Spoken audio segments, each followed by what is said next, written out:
Welcome to Rhino Jewelry CAD Shorts.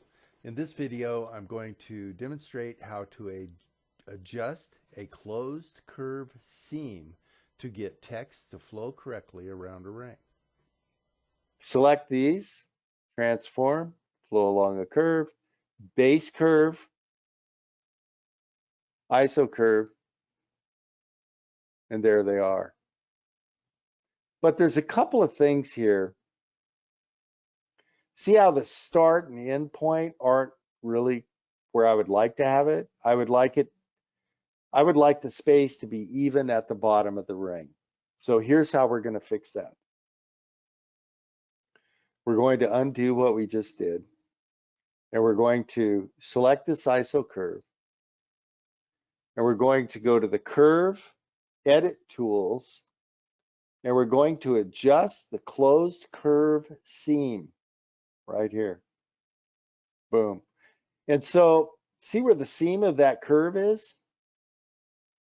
We're going to move it down to the bottom quad. Oops, come on, get on the quad. And we're going to change the arrow. Did that actually get on the quad? Let's see.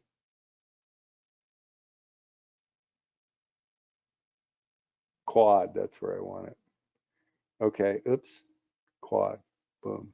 Okay, and now the arrow is going clockwise around this circle. And now we will do the same function that we did before.